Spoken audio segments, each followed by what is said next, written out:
Assalamualaikum warahmatullahi wabarakatuh. Salam sejahtera bagi kita semua.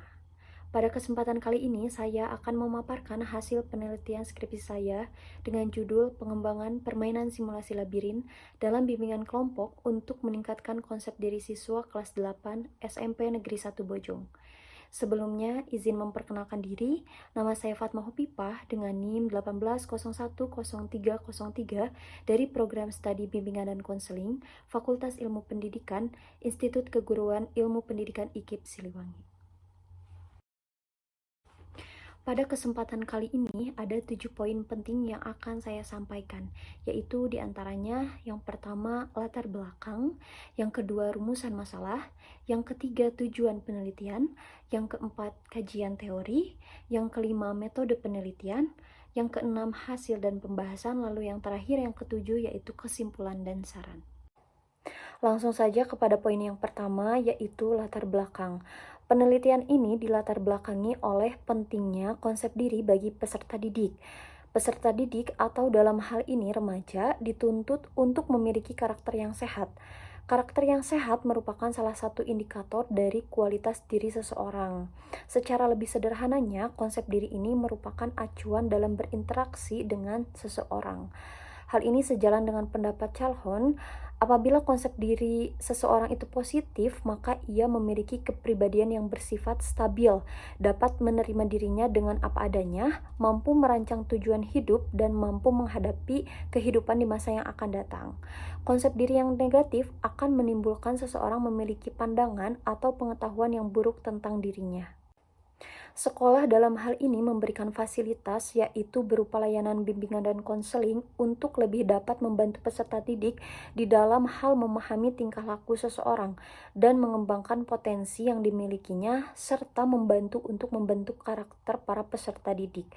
Salah satu yang dapat membantu peserta didik untuk mengembangkan konsep diri yang baik adalah dapat diupayakan melalui layanan bimbingan kelompok bidang pribadi sosial. Meskipun semua tahu bahwa konsep diri itu penting bagi peserta didik untuk mengembangkan karakter yang baik, namun pada hakikatnya di lapangan masih ditemukan masalah terkait konsep diri. Oleh karena itu, perlu dilakukan berbagai upaya untuk menyelesaikan masalah konsep diri bagi peserta didik. Salah satu upaya untuk menyelesaikan masalah tersebut adalah dengan dikembangkannya suatu media yang interaktif dan menyenangkan untuk mengukur tingkat konsep diri peserta didik, sehingga dalam memberikan layanan bimbingan mengenai konsep diri dapat diterima oleh peserta didik dengan baik. Berdasarkan yang terjadi di lapangan dari hasil wawancara kepada guru BK yang telah dilakukan oleh peneliti di SMP Negeri 1 Bojong, ditemukan bahwa peserta didik memiliki konsep diri yang rendah dikarenakan kurang memiliki pemahaman mengenai dirinya sendiri dan juga belum adanya media yang interaktif dan inovatif untuk menunjang layanan bimbingan kelompok. Melihat dari kenyataan di lapangan, nampaknya perlu adanya solusi terkait permasalahan tersebut agar di masa mendatang dapat ditingkatkan.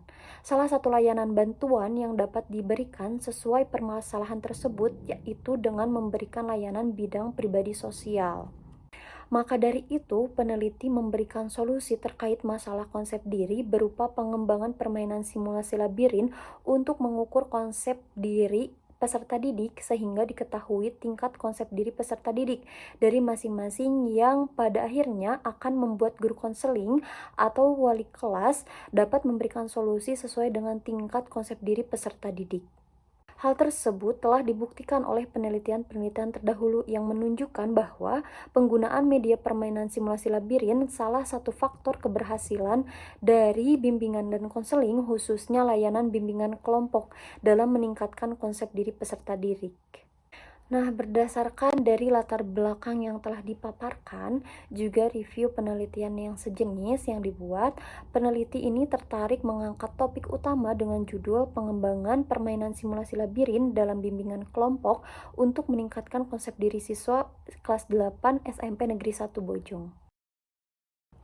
Nah, berdasarkan dari latar belakang masalah yang telah disampaikan, maka permasalahan dalam penelitian ini dapat dirumuskan sebagai berikut. Yang pertama, bagaimana proses pengembangan media permainan simulasi labirin dalam bimbingan kelompok untuk meningkatkan konsep diri peserta didik.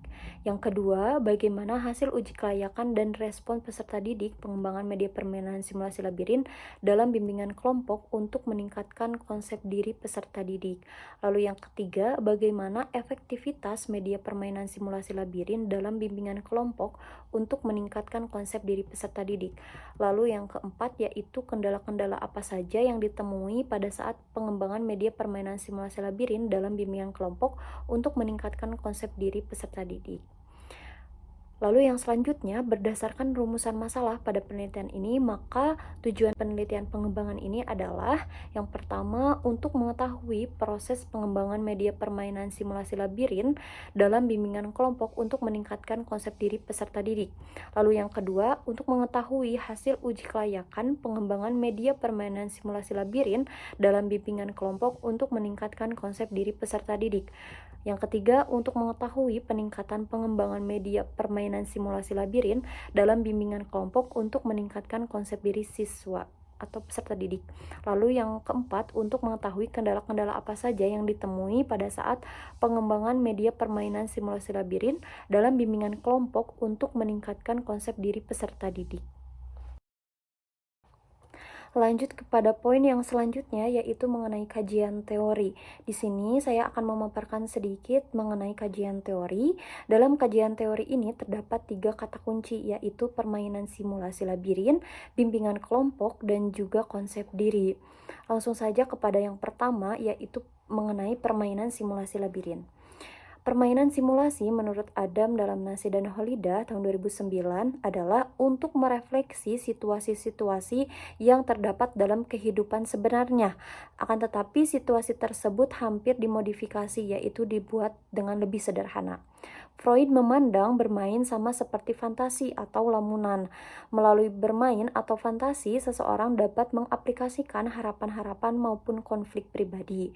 Dengan demikian, Freud percaya bahwa bermain memegang peranan penting dalam perkembangan emosi individu. Lalu labirin ini merupakan tempat dengan lorong yang berliku dan rumit serta simpang siur. Permainan labirin sebenarnya menggunakan tembok rumput yang tinggi dengan jalan yang berkelok-kelok untuk dapat berhasil keluar dari jalur yang rumit, dibantu dengan pemandu jalan sebagai petunjuk arah. Hal ini sejalan dengan pendapat ahli, yaitu Sirai tahun 2013, bahwa labirin yaitu permainan di mana pemainnya ini harus menemukan jalan keluar dari banyaknya rintangan untuk mencapai tujuan yang ditentukan. Jadi dapat disimpulkan bahwa permainan simulasi labirin ini adalah suatu situasi pembelajaran dengan cara memerankan atau mencontohkan situasi tertentu yang terjadi dalam kehidupan nyata dengan tujuan menjalankan latihan untuk menyelesaikan masalah tertentu. Lalu kata kunci yang selanjutnya yaitu bimbingan kelompok. Secara umum, bimbingan kelompok menurut Hartina tahun 2010 adalah salah satu layanan dalam bimbingan dan konseling untuk memberikan bantuan kepada peserta didik yang dilakukan oleh seorang pembimbing atau konselor yang dapat berguna untuk mencegah perkembangannya masalah-masalah yang dihadapi oleh peserta didik. Lalu, menurut Soekardi tahun 2008, bimbingan kelompok adalah suatu layanan bimbingan yang memungkinkan sejumlah peserta didik secara bersama-sama memperoleh berbagai bahan dari narasumber tertentu dari seorang pembimbing atau konselor yang berguna untuk menunjang kehidupan sehari-hari, baik individu maupun pelajar, anggota keluarga dan masyarakat, serta untuk pertimbangan dalam mengambil keputusan. Maka dapat disimpulkan bahwa bimbingan kelompok ini adalah proses pemberian informasi dan bantuan yang diberikan oleh seorang ahli atau guru pembimbing pada sekelompok individu dengan memanfaatkan dinamika kelompok guna mencapai tujuan tertentu. Dan di dalam kegiatan bimbingan kelompok, individu saling berinteraksi, mengeluarkan pendapat, memberikan tanggapan, saran, dan lain sebagainya, sehingga individu dapat mencapai perkembangan secara lebih optimal. Kata kunci dari kajian teori yang ketiga yaitu konsep diri. Menurut Fitz, konsep diri ini merupakan aspek penting di dalam diri seseorang karena merupakan kerangka acuan dalam berinteraksi dengan seseorang. Sedangkan menurut Byrne, konsep diri merupakan kesan terhadap diri sendiri secara keseluruhan yang mencakup pendapatnya terhadap diri sendiri, pendapat mengenai gambaran diri di mata orang lain, dan pendapatnya tentang hal-hal yang dicapai. Konsep diri merupakan apa yang dipikirkan dan apa yang dirasakan tentang dirinya. Nah, berdasarkan pengertian yang telah disampaikan bahwa konsep diri ini merupakan gambaran-gambaran seseorang tentang dirinya sendiri yang merupakan gabungan dari keyakinan secara fisik, psikologi, sosial, emosional, dan lain sebagainya sebagai kesan atau pandangan terhadap dirinya sendiri. Pendapat mengenai gambaran dirinya sendiri dan pendapatnya tentang hal-hal yang dicapainya, mencakup keyakinan yang berkaitan dengan bakat, minat, kemampuan dan fisik, dan lain sebagainya. Poin yang selanjutnya yaitu mengenai metode penelitian. Jenis penelitian ini merupakan penelitian dan pengembangan atau research and development. R&D ini merupakan jenis penelitian yang menghasilkan suatu produk, bukan menguji sebuah teori. Pengertian tersebut sesuai dengan teori yang dikemukakan oleh Borg and Gall, yaitu Educational Research and Development is a process used to develop and validate educational product.